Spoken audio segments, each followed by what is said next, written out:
students, after discussing the importance of motivation, now we are going to discuss theories of motivation. Students, there are a number of theories of motivation. First of all, we are going to discuss the early theories of motivation. In the early theories of motivation, three theories find special place, and these are the theories given by Maslow, McGregor, and Herzberg. Maslow has given a very important theory named as hierarchy of needs. McGregor has given theories of X and Y, and Herzberg has given motivation theory that is called popularly known as the hygiene theory. If we look at the Maslow's hierarchy of needs, we find, friends, that we all are motivated to become the best human being we can be. With this perception in mind, Abraham Maslow. Abraham Maslow is also considered the father of humanistic psychology and creator of Maslow's hierarchy of needs.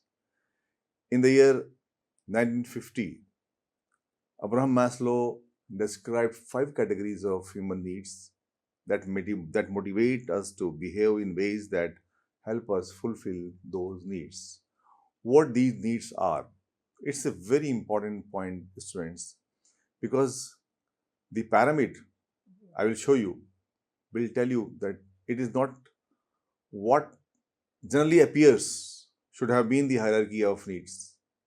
Before that, one more important thing to share with you is that in psychology, or for that matter, any other subject, humanism is the belief that all humans have worth and potential to do valuable things with their lives. It is the belief in human goodness and ability. Look at this pyramid. It is the Maslow's hierarchy of needs given by Abraham Maslow. What we see here, that the human needs or humans must fulfill the needs on the bottom of the pyramid first before addressing the higher needs. This is surprising, students, to see this pyramid where we find on the top self-actualization, followed by esteem, love, belongingness, and safety, and at the end, physiological. But Maslow has given it in as per his judgment. What he sees, that human must fulfill the needs on the bottom of the pyramid first before addressing the higher end needs. What we see here, that physiological aspects, which consists of breathing, food, water, sleep, etc. These are the main needs of human being, which come at the end of this pyramid, but on the top of the necessity of human being. After physiological needs, another important category of needs is I will discuss all these things later on in details. Just for a cursory idea, I'm telling you about these needs. Thereafter comes the safety. Safety is about the security or body of employment, of resources, or morality, or of the family, or health, or the property. This is the safety and security that comes at number 2, where human being. Another important thing that needs to take into consideration is the love, belongingness. Here, students, we talk about the friendship, family, and many other things. Followed by this is the esteem, where we can talk about the self-esteem, we can talk about the confidence, we can talk about the achievement, respect of others, and respect by others. Lastly, though on the top, But at the end, in need of human being is the self-actualization. Students, morality, creativity, spontaneity, problem solving, lack of prejudice, and acceptance of facts are considered as the self-actualization. Self-actualization is basically a person's motivation to reach his or her full potential. As shown in this pyramid of Maslow's hierarchy of needs, a person's basic needs must be met before self-actualization can be achieved. Now, we are going to have a detailed look at all these levels of need on the basis of human nature. Yes, students, as you have seen that the fifth one was this self-actualization.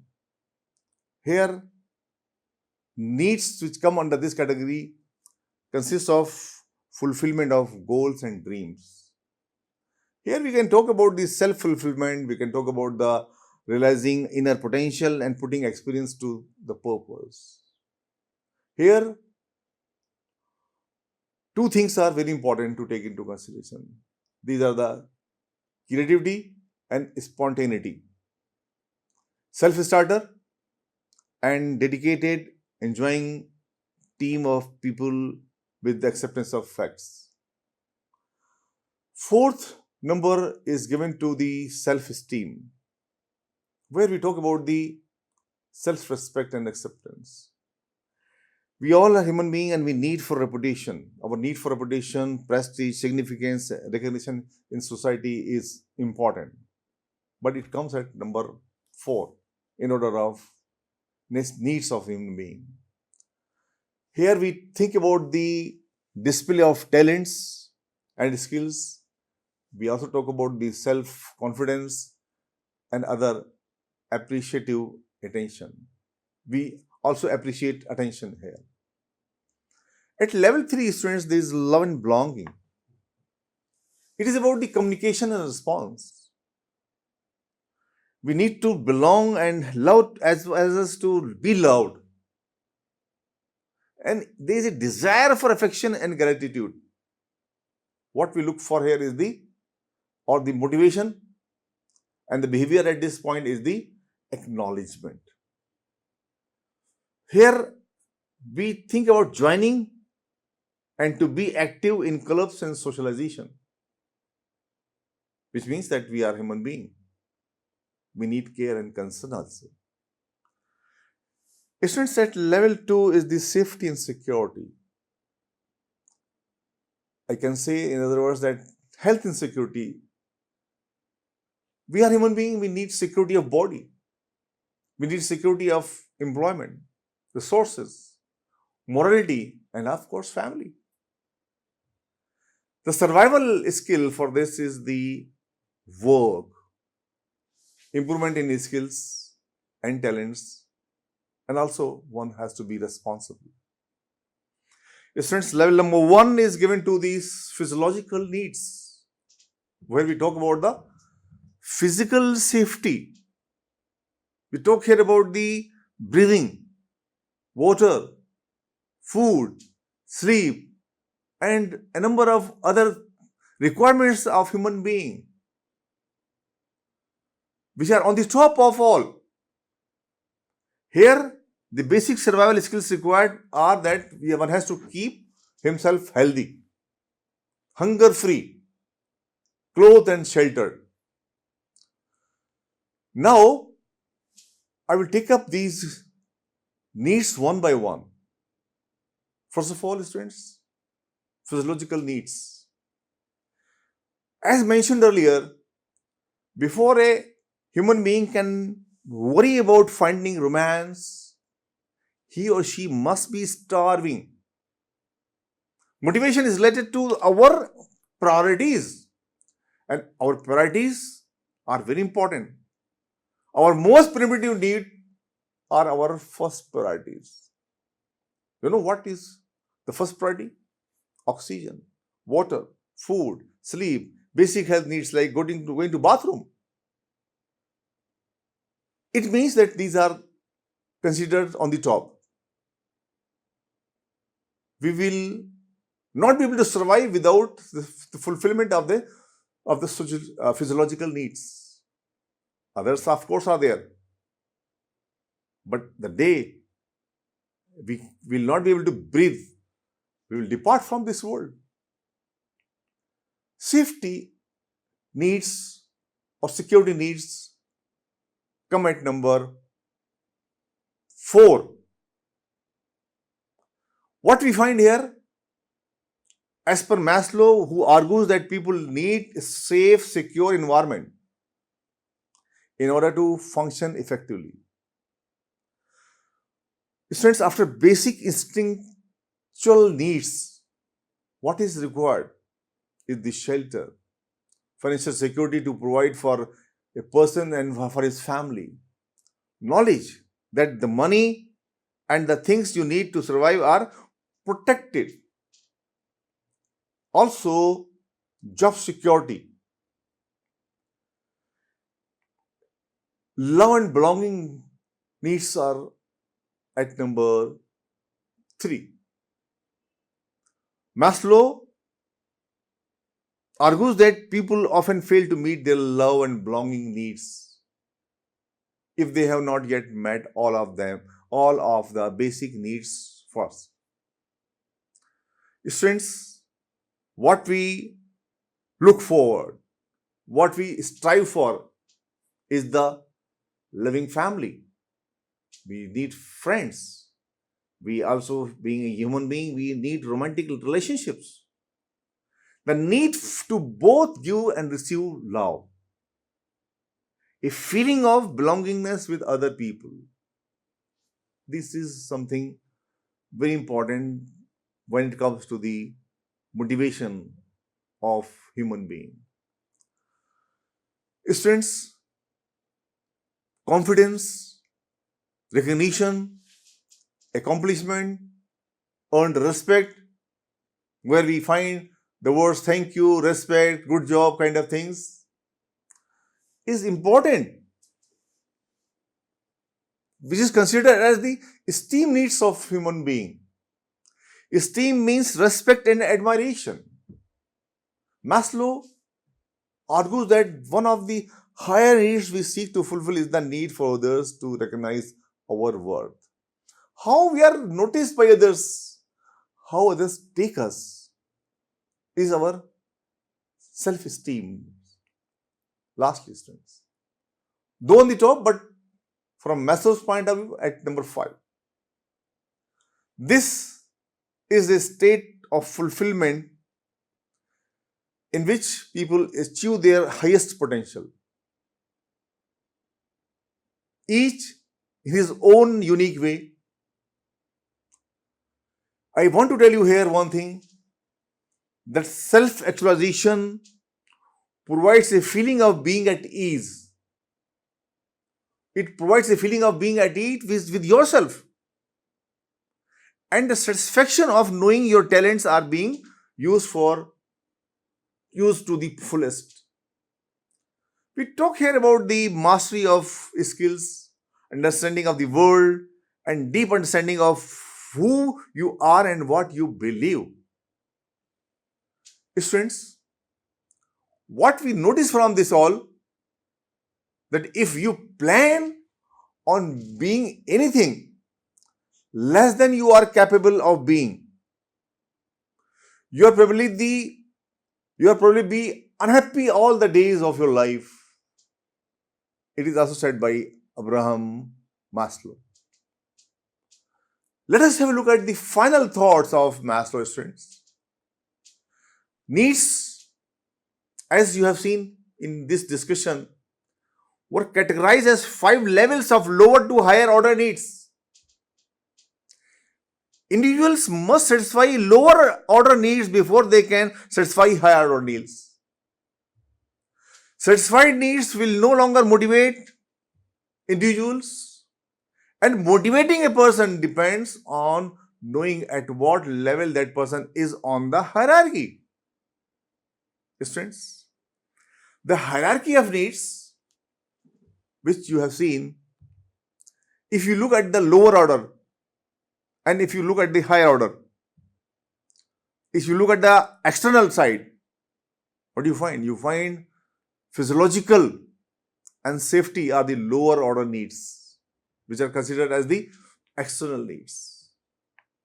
Internal consists of social esteem and self-actualization. After discussing Maslow's need and hierarchy theory, friends, now in the category of the early theories of motivation, we are going to discuss the Douglas McGregor's X and Y theory. Let us see what is theory X and theory Y and what is the motive of propounding these two theories by one expert. McGregor feels, in case of theory X, it is inherent dislike for work. As per theory X, there is inherent dislike for work on the part of workers, and workers will attempt to avoid. It must be coerced, controlled, or threatened with punishment. As per theory Y, which views work as being a natural, as rest or play will exercise self-direction and self-control if committed to objectives.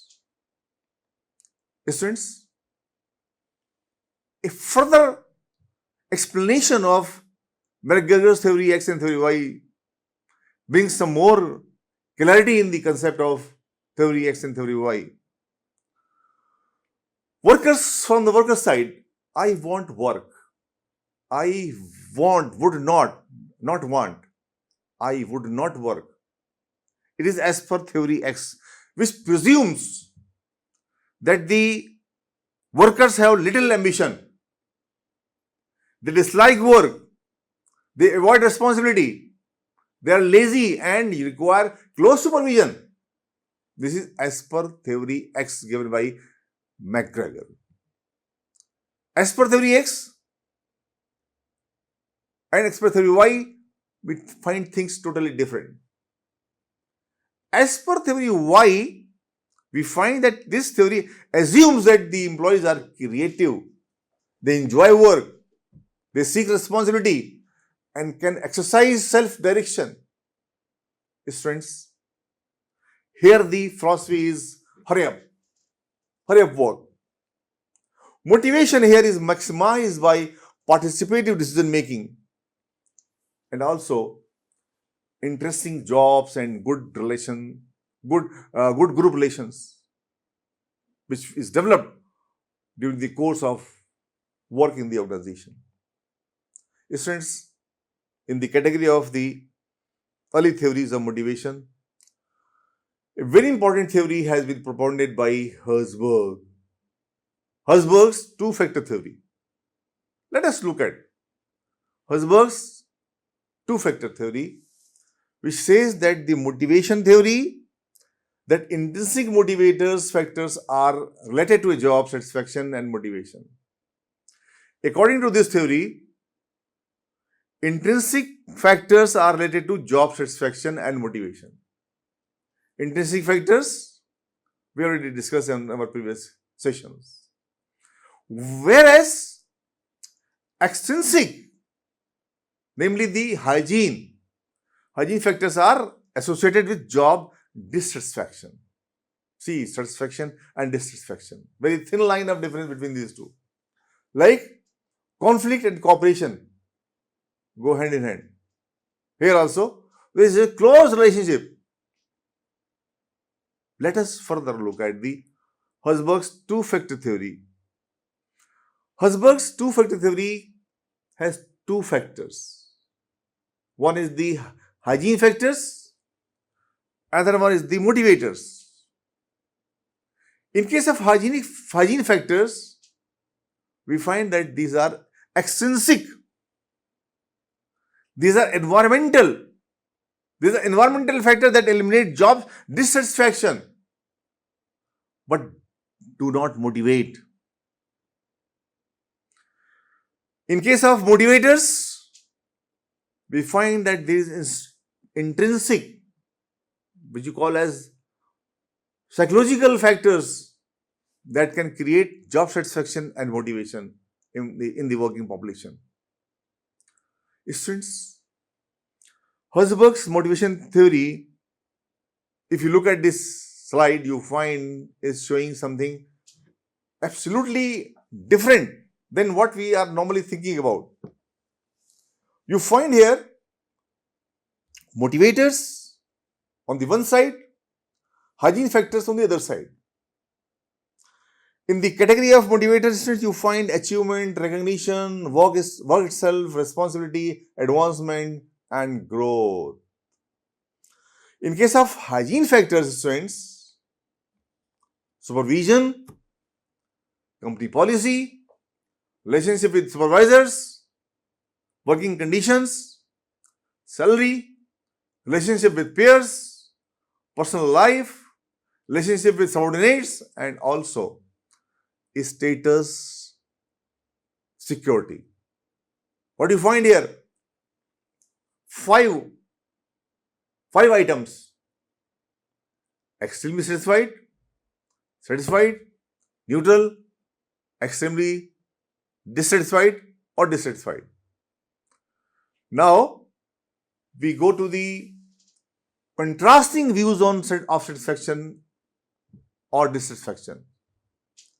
Students, here you can see the traditional view and also Herzberg's view. You find on the one side there is a satisfied lot, on the other side there is a dissatisfied lot. You find the motivators and you find the hygiene factors also. In case of the motivators, you find two things, that is satisfaction and no satisfaction. I will tell you what is the difference between the satisfaction and dissatisfaction.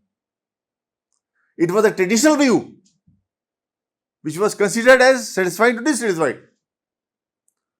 Now, more awakening has taken place. We find that there is no satisfaction from Herzberg's views now. Now, a brief idea about the contrasting views of satisfaction and dissatisfaction. We can look at this from 2 points of view. Traditional view as well as the Herzberg's view. As per the traditional view, students, there were only two classes, two categories, satisfied and dissatisfied. Now, as per Herzberg's views, it is satisfaction and non-satisfaction in case of motivators. In case of hygiene factors, again, no dissatisfaction and dissatisfaction. I hope you are getting a detailed idea about the satisfaction or dissatisfaction or no satisfaction. You understand one thing very clearly, that the opposite of satisfaction is not dissatisfaction, but rather than no satisfaction. No satisfaction as per Herzberg's views.